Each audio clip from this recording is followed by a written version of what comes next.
And I'm really pleased to be joined now by the former First Secretary of State and Minister for the Cabinet Office, Damien Green. Thank you so much for coming in to talk to us today. You, until very recently, were the MP for Ashford. You lost that constituency by a pretty narrow margin. Reform did quite well in your constituency. Rishi Sunak obviously decided to go to the polls in July when he could have waited it out until the end of the year.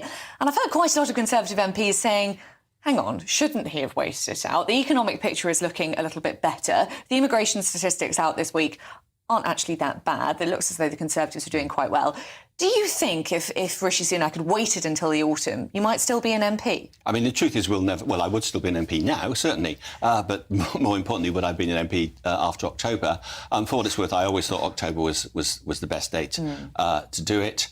We'll never know is the honest answer, because things could have got worse. But if I had to, come down one side or the other, I would come down and say, yeah, we should have waited. Partly because our own party was slightly wrong-footed by going early. So I think we would have done better in October than we did in July. And what's your instinct about why he did decide to go early? Was it that he was worried about sort of Farage being able to get his ship in order by October? Obviously, back in the summer, it looked as though Reform weren't very organised. Do you think that was it, or was he worried about big numbers of small boats crossing the Channel over the summer?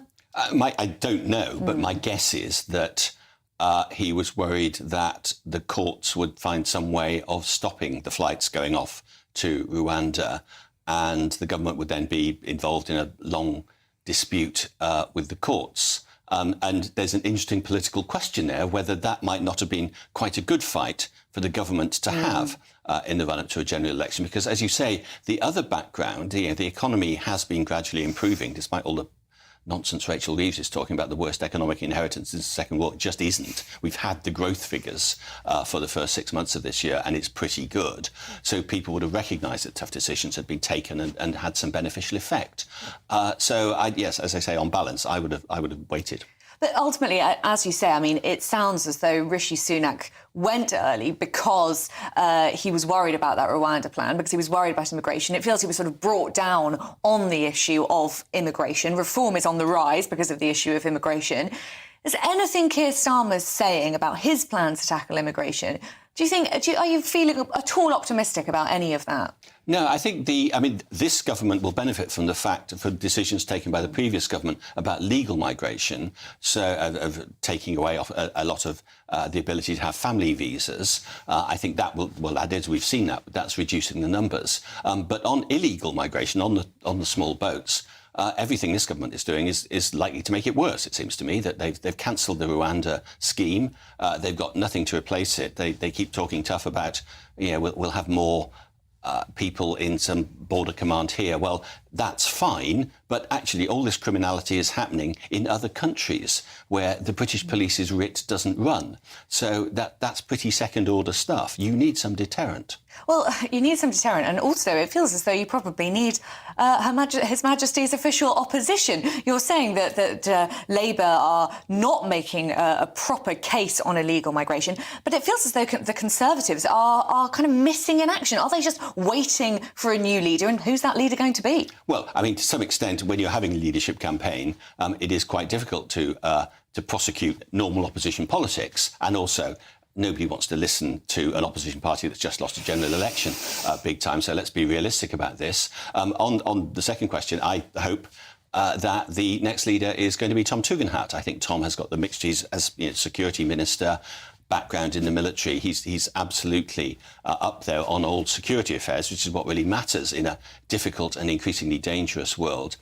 But also, he's producing domestic policies that I think are really interesting. He gave an interview to the Daily Telegraph yesterday talking about family policy and how we need to find ways to use the tax system to effectively encourage people not to wait as long as they are now to have families, that actually we need to do something about that. Which all sound like very sort of sound Conservative ideas.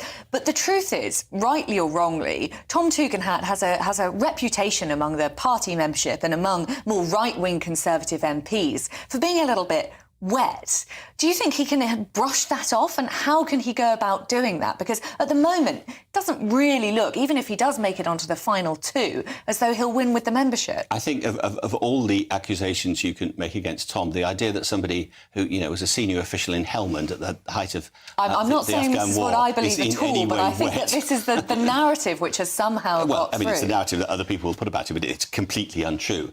And he is having a very successful tour around the Conservative membership at the moment, so they can meet him and, if you like, sort of prod him and test him on these things, and they are discovering that that's not at all true. But the underlying point I would make is that if we're going to, the next leader of the Conservative Party to be successful is going to be measured by whether they can win a general election. And to do that, you need 10 or 12 million people voting for you, not just our members who, you know, many of them my friends. I'm one, you know, I love them dearly. But nevertheless, just because they're members of a political party, they are by definition unrepresentative of the wider electorate. And the Conservative Party, one of the steps we've got to take, or the many steps we've got to take to make ourselves credible again, is to look outwards rather than inwards. So I want the next leader of the Conservative Party to say, I'm going to assemble a wide coalition again of some people who hold very right-wing views, some people who hold centre-right views, and that coalition is what makes it successful, and you know, that's why I'm supporting Tom.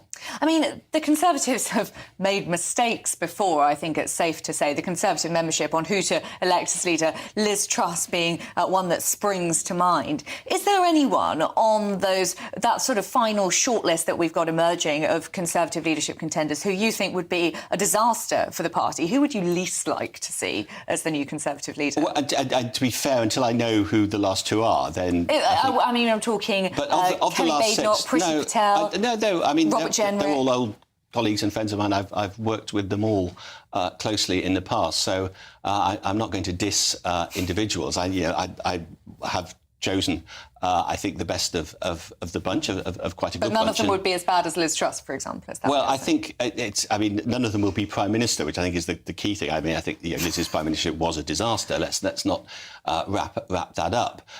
But actually, their job is to become Prime Minister, and to do that, to be Leader of the Opposition for 5 years, which is a more difficult job. And and who's ever been both Leader of the Opposition and Prime Minister agrees that, funnily enough, being Leader of the Opposition is a worse job, certainly maybe not more difficult, but worse job.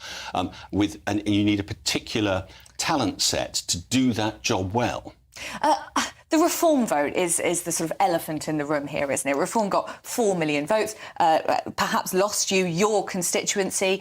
Do you think any of the Conservative potential leaders have the power to win back that vote? And is that all about immigration, or is there more to it? Perhaps the family values that you're talking about Tom Tugendhat espousing is important there. I think there's a lot more to it than immigration. But even before we get to that point, I think if we start aiming campaigns at a particular sector of the electorate, which, OK, it's 4 million, it's a lot, it did certainly cost us some seats, probably including mine. But nevertheless, if we just start focusing on that, then we will lose the next election. You cannot win an election by focusing on a relatively small sector of the electorate.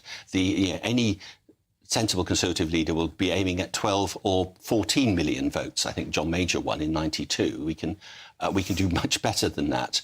And the danger is, if we focus on one wing of the party or one sector of the electorate, then we are condemning ourselves to being a minority party. And that would be terrible for the country and obviously fatal for the Conservative Party. Keir Starmer has this massive majority. He's still relatively popular in the country. He's more popular than Boris Johnson was 2 months after winning his election victory. Are there any issues where you think the Prime Minister is weak, and where a new Conservative leader could really tap in and get back some of that vote and show the Prime Minister what the Conservatives are for, really? Well, it's the economy, stupid, in that famous Clinton-era phrase. And I think Labour, having said they're all about growth, have taken a number of decisions already that are inimical to growth. Closing all new North Sea oil and gas licences, for instance. That is taking out a successful industry in Scotland. That's insane. It's anti-growth. Refusing to build an AI supercomputer. Those are the industries of the future. Just on that point about energy, do you think Ed Miliband is rushing too fast towards net zero? I don't think he's rushing too fast towards net zero. I just think he's taking all the wrong steps to get there. His big idea is Great British Energy, and I'm genuinely not clear what it is. It's not going to produce any energy. It appears to be some sort of bank.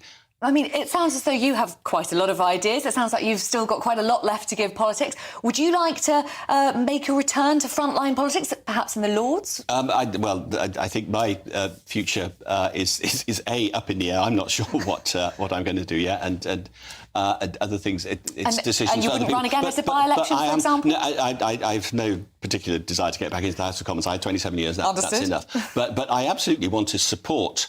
As I say, I hope Tom Tugendhat, but whoever the next leader of the Tory party is, with ideas, with a thought of how the Conservative Party can make itself relevant again. It's got to do it on the economy, as I say, essentially. But also there are other issues. Labour's terrible decision on the winter fuel allowance has, out of the blue and with no forewarning at all, alienated 10 million pensioners. This government is vulnerable, and over a few years will be vulnerable to a competent, well-led Tory party. This government is vulnerable. A very optimistic message there from a former Conservative MP. Thank you very much, Damian Green. Really, really good to speak to you.